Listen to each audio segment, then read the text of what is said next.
A very good morning to you all. Today, I am your tutor, Physics tutor, Mrs. Vijayalakshmi Ramakrishnan. Today, I am going to cover the chapter Current Electricity. A very important lesson though. You can expect 1 to 2 questions from this topic. We have actually given the content in our revision notes. What are the important contents you have to know regarding this lesson, the important formulae and the concepts. Before that, let us quickly see how to access the revision notes and the test. First of all, go to clay6.com. Go to the website. Click, this is our home page. Click on the practice section. You can select the package. Now see, got the NEET Premium. Click on that. You can see the revision notes here.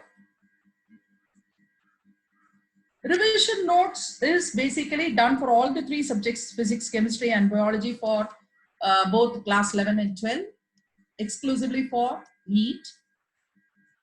We have all the concepts summarized. You can quickly go through this chapter wise. We have done it from the first chapter to the last chapter for all the 3 subjects. So this is really going to be useful for you. Having known all the concepts and the important formulae, you can quickly attempt your tests without any delay. After all, time management is very, very important in NEET exams. So once you are thorough with the concepts and what to apply, this is really going to be useful for you to do the, to manage your time during the online exams. So now let us go to the lesson, current electricity. Yeah. The must know concepts. I is equal to Q by T, where Q is the charge and T is the time taken, which is equal to Q is also equal to NE, where N is the integrals, number of electrons, and E is the charge divided by time taken. Drift velocity and electron mobility, I is given by NEAVD, where N stands for number of electrons, E the charge, A the area of cross section, area, and VD is the drift velocity. This is the relation between current and drift velocity.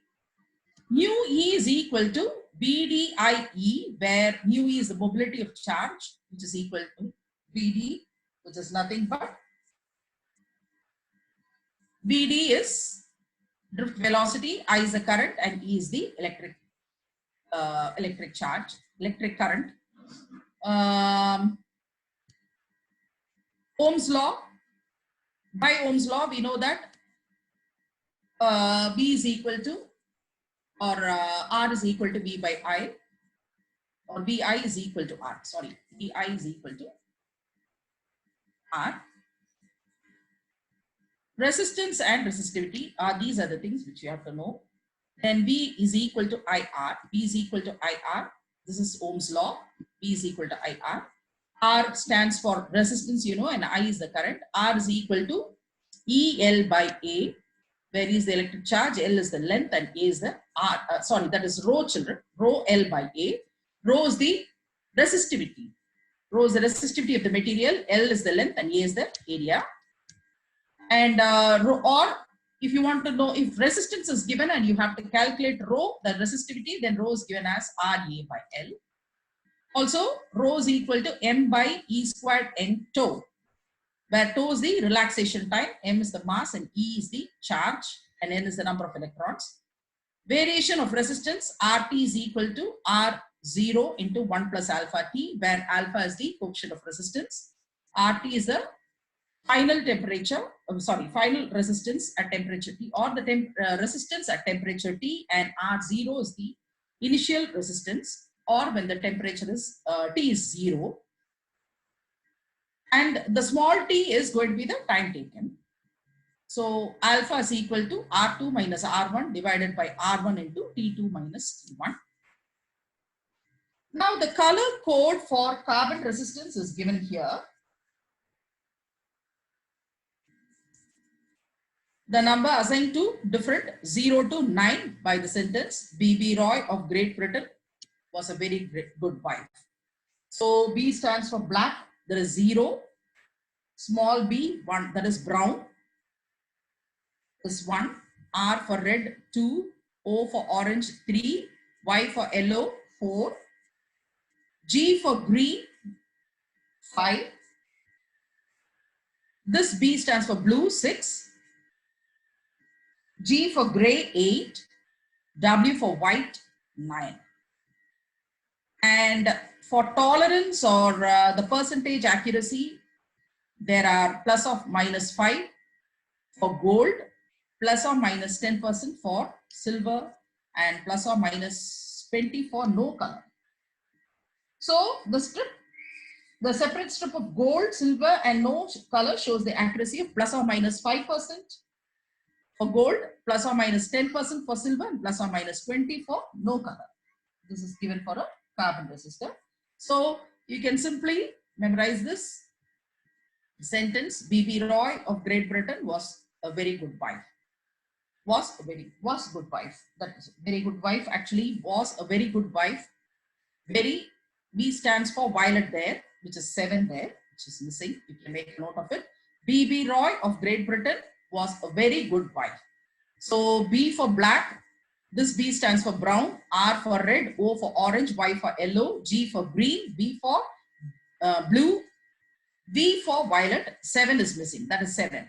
G for, this G stands for gray. First G stands for green and this is for gray. Remember, this is 8 and white is 9. Combination of resistance in series, RS is equal to R1 plus R2 plus R3. And so on till Rn. It's just simply the algebraic sum of all the resistances. You can add up all the resistances, R1 plus R2 plus R3 and so on till Rn. Same way, when they are connected in parallel, then the equivalent resistance is given by 1 by R1 plus 1 by R2 plus 1 by R3 and so on till 1. It is going to be 1 by Rp is equal to 1 by R1 plus 1 by R2 plus 1 by R3 plus so and so on till 1 by Rn.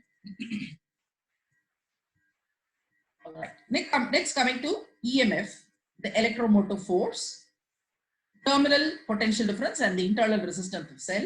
The relation is now given by E is equal to, here E stands for the EMF, okay? The E stands for EMF. The previous thing here also, UE is equal to VDIE. Here stands for, E stands for the EMF. Okay?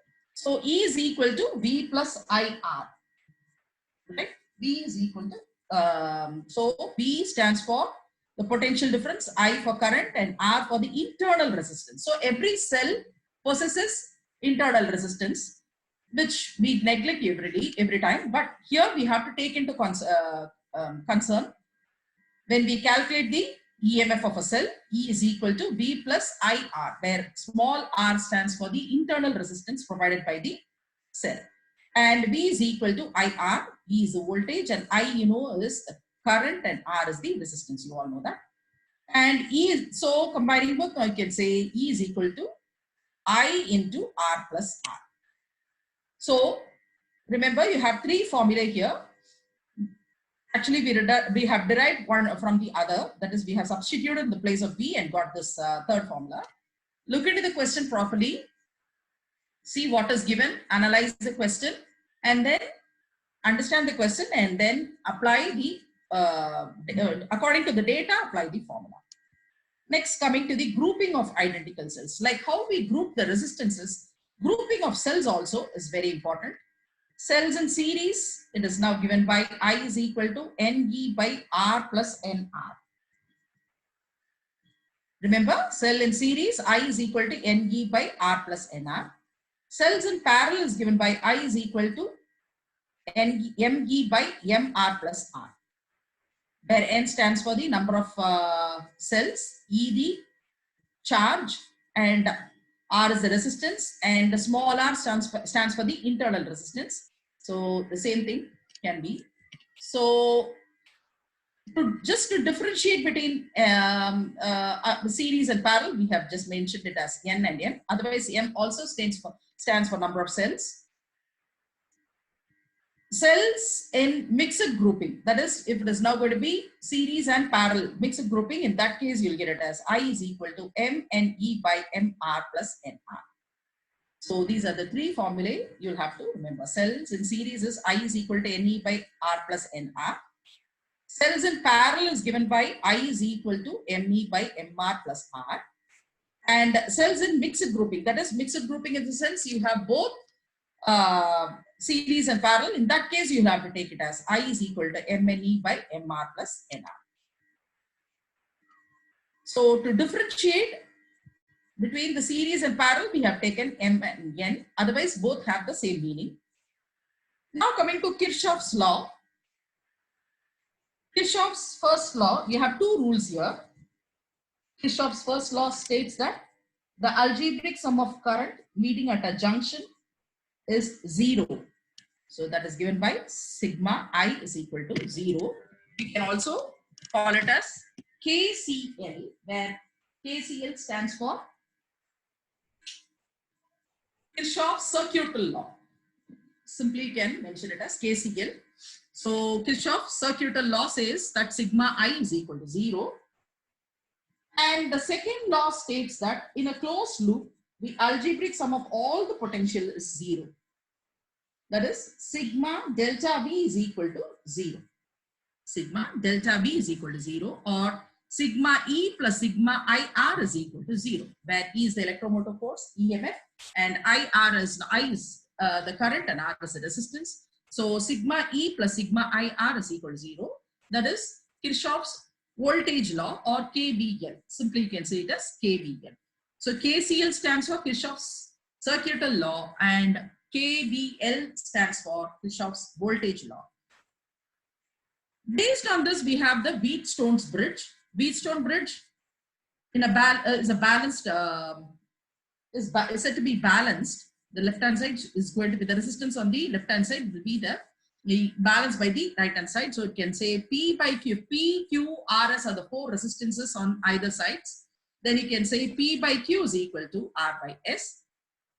Slide wire bridge, S is equal to, it may be you can also call it as a meter bridge. Meter bridge is S is equal to 100 minus L by L into R, where L is the balancing length and R is the resistance.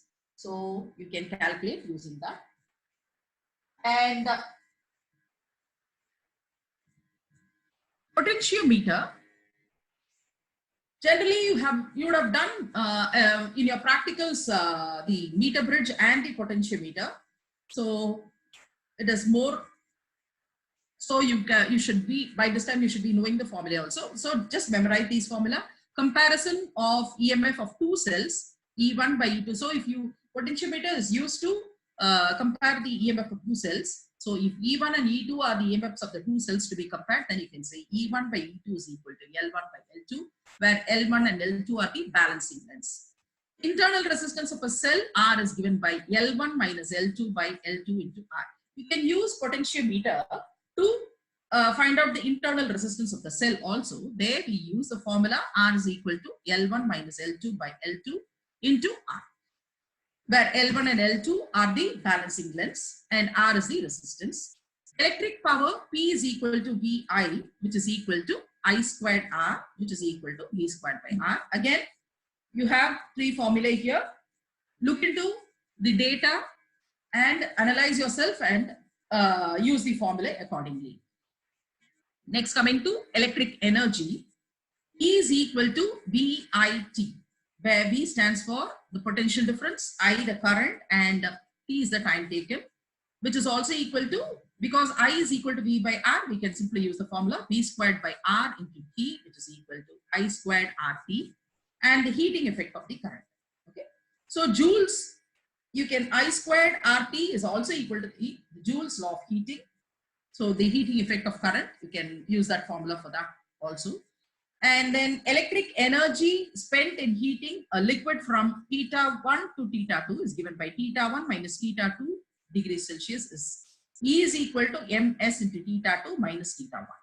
The electric energy spent here, E is equal to ms. M stands for the mass, S is the specific heat of the liquid, and theta 2 minus specific heat capacity of the liquid, and theta 2 minus theta 1. Theta 2 is the final temperature, theta 1 is the initial temperature. Units of electricity consumed is given by V volt into I amperes into T hours divided by 1000. This always the unit of electricity consumed is given in kilowatt hour. Cost of electric consumption is equal to the unit of electricity consumed into cost per unit of electricity. One unit of electricity is given, as I told you, is given in kilowatt hour. So 1 kilowatt hour is equal to 3.6 into 10 to the power of 6 joules. All right. So we have quickly gone through all the concepts in the formulae. Now let us take a test. Let me quickly tell you how to access the tests. So Class 6 has designed tests for physics, chemistry, biology, NEET for and NEET full tests also. It is totally for NEET. So whatever subject you want, you just click. So now we are going to take the physics test. So click on physics.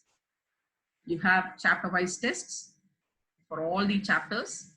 Here, the blue bubble says you have not taken the test.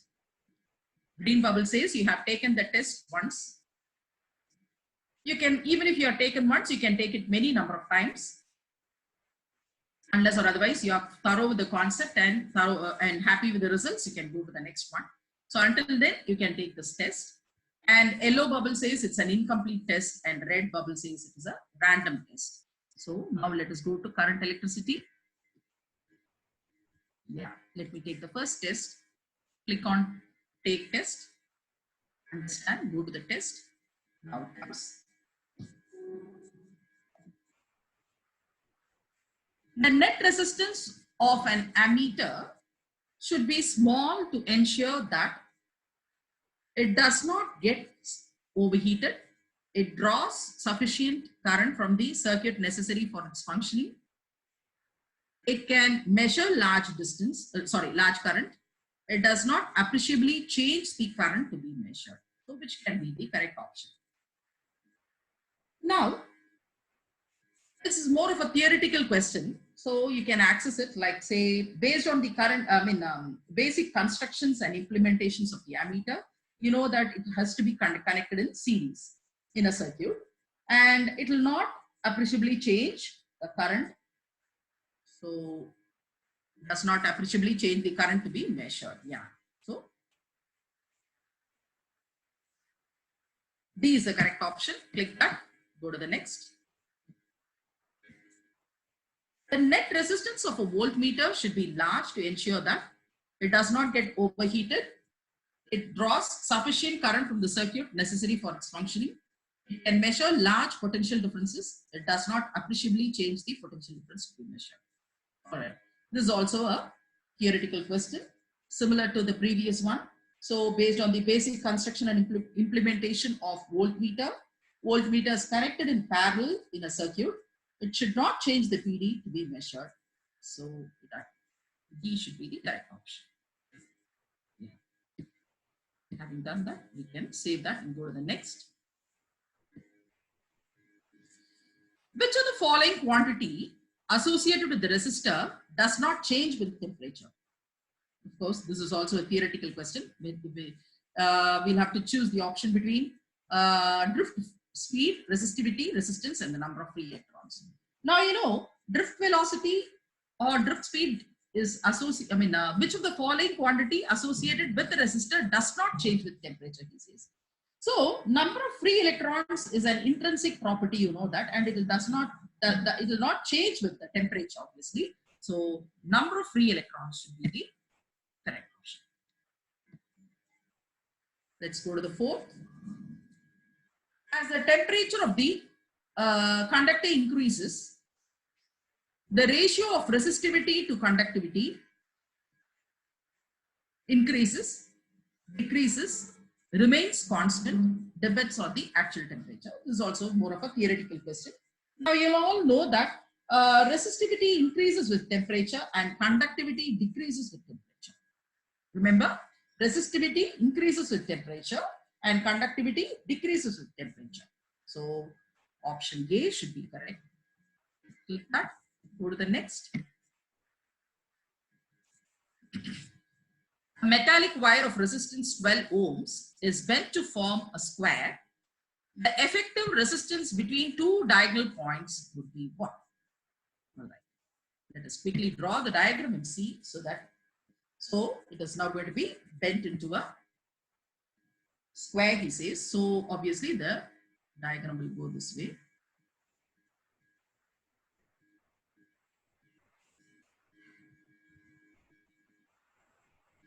So each of 3, he says, 3 ohms. So this is now going to be A and this is now going to be B. So the effective resistance between A and B, he says. So obviously these two will become in series, and you can now divide it into two diagonals.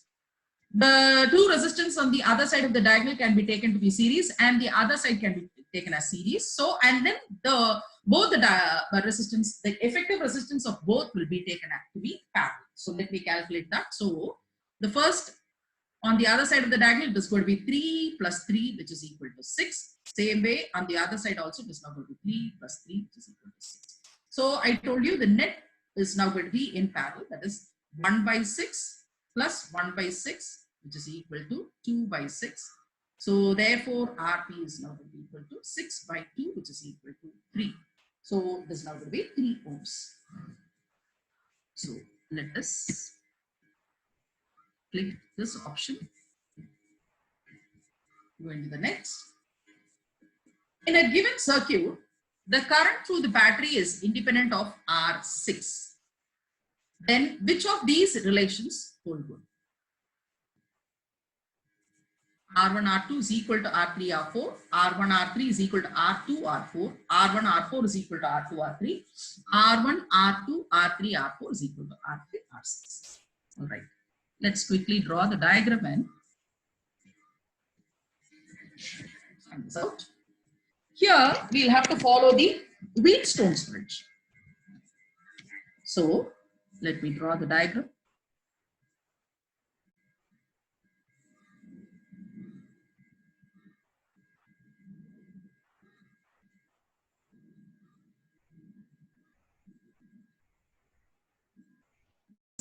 Given as R1, R2, this was R3, R4, this is R5, and this is R6, and this was the, okay.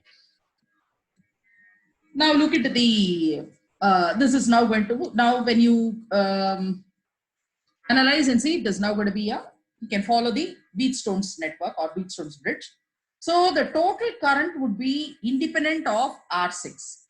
The condition, if they are R1, R2, R3 and R4 are going to be balanced, then it is now going to be, you can say it is now going to be independent of R6. So let's see which option is correct.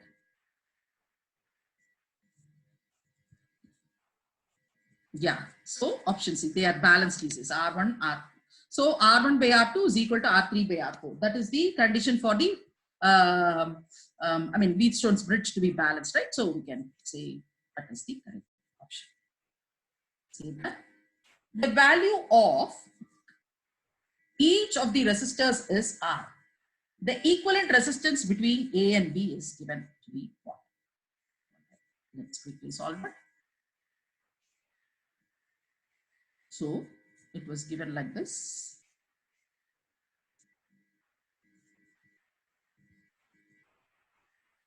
So this is A. This is R.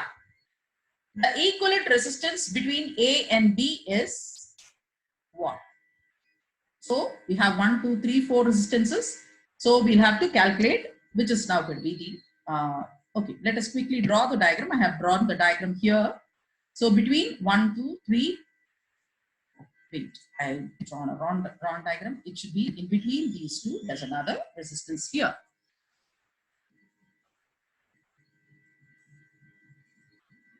it is now like that. So there's another resistance, all R of R. This is R, this is R, this is R. Everything is R. Now, when I can draw this circuit, equivalent circuit is now going to be like this, where this is now going to be 3R by 2. Because we are now going to take this and this is now going to be R.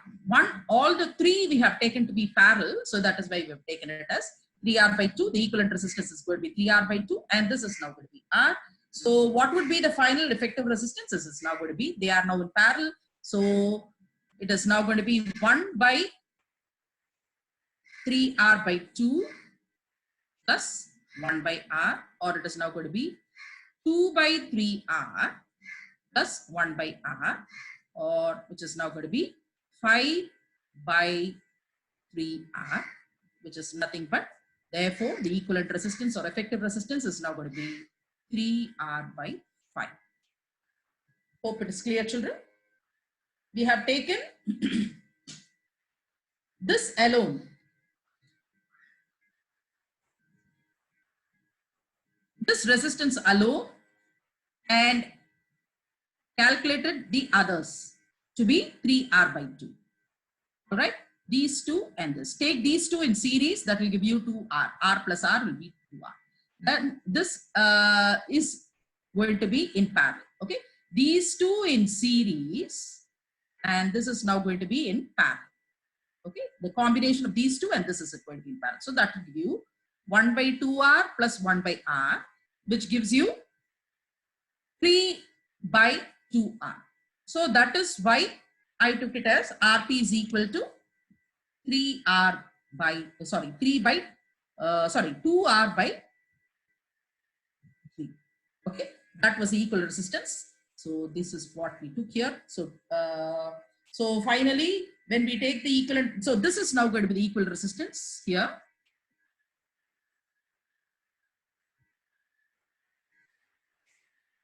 So that would give you 1 by 3R by 2 plus 1 by R, which is nothing but 5 by 3R. When you calculate that, so let us see which option is correct. 3 by 5R, D option is correct. Save that, go to the next. A piece of copper and another of silicon are cooled from room temperature to 75 Kelvin.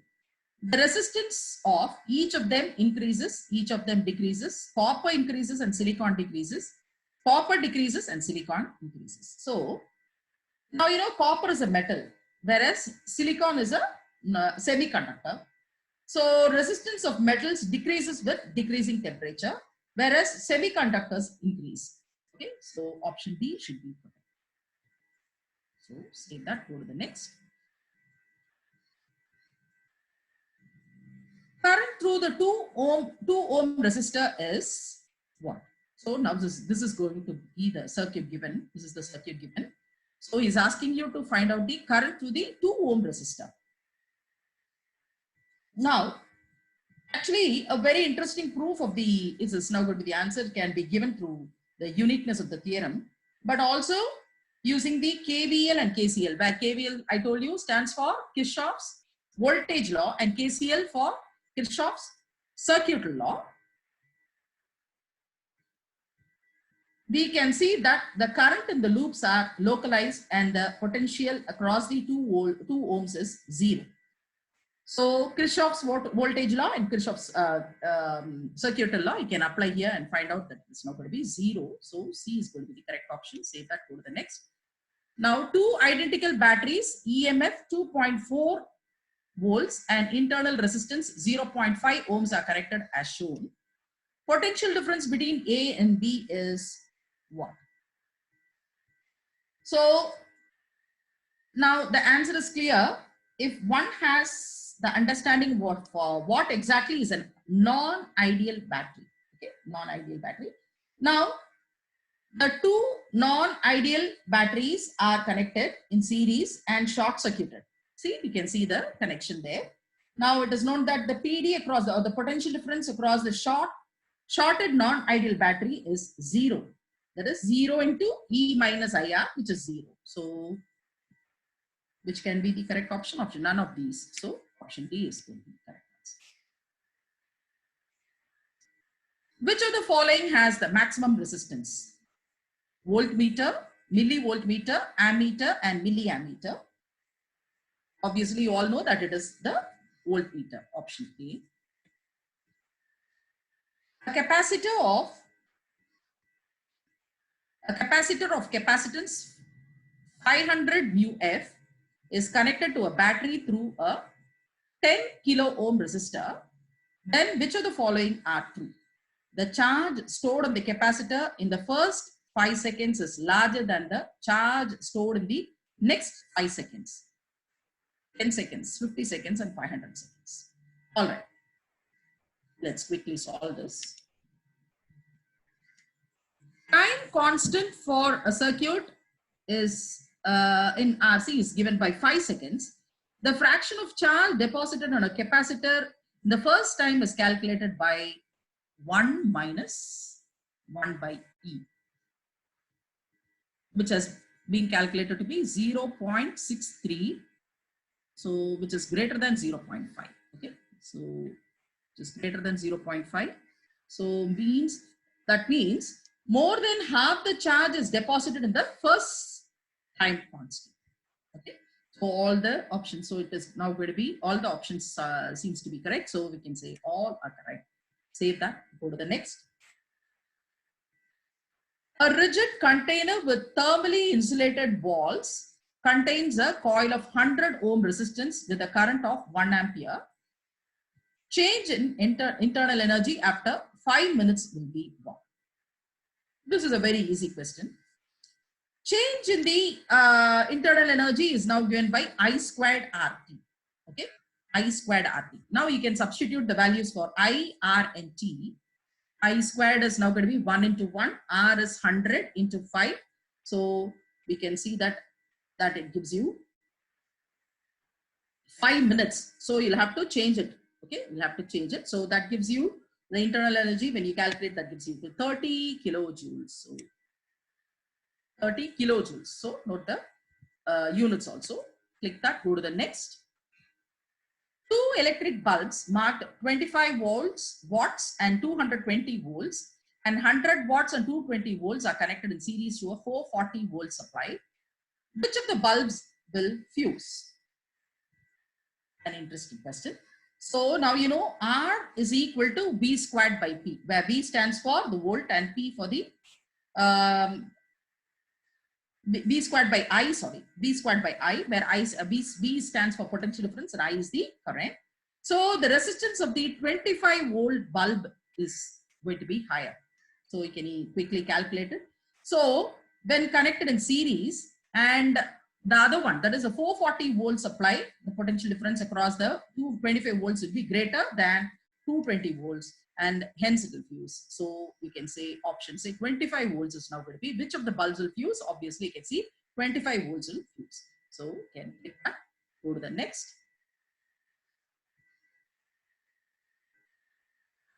Resistances of a given wire is measured by measuring the current flowing in it and the voltage difference applied across it. If the percentage errors in the measurement of the current and the voltage difference are 3%, then error in the value of the resistance of the wire is 1. So it is something related to the first lesson which we studied, the errors, the random errors in the first units and measurements, first chapter. So we'll have to apply that. So I told you, even if it is not going to be addition, multiplication, division, or whatever it is, when it comes to errors, you'll have to add them. The errors have to be added. So let's quickly add them up. So you can say that it is now going to be delta R by R, modulus of delta R by R plus modulus of delta V by V plus delta I by I. You have to add everything up. So what are the parameters given? It is now given as the percentage errors in the measurements of the current and voltage differences are 3% each. So you can substitute the values in this particular thing and it is found to be, we get an error of 6%. Okay, so we get an error of 6%. So 6% is the correct. Okay, so save that. Now since we have ended the test, you can end the test here.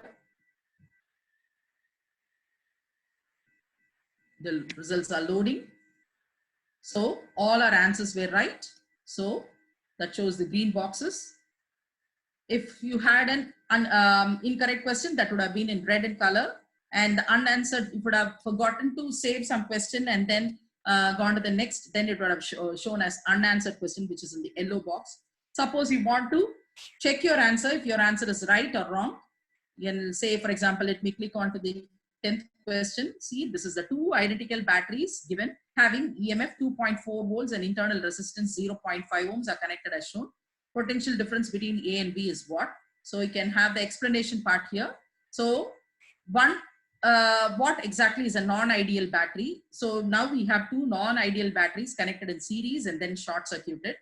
It is known that the potential difference across a shorted non-ideal battery is 0 times B into, so you can see 0 into E minus IR, which is equal to 0. So the correct answer is 0 volts. Like this, you can as well verify your answer. Suppose if you had gone wrong.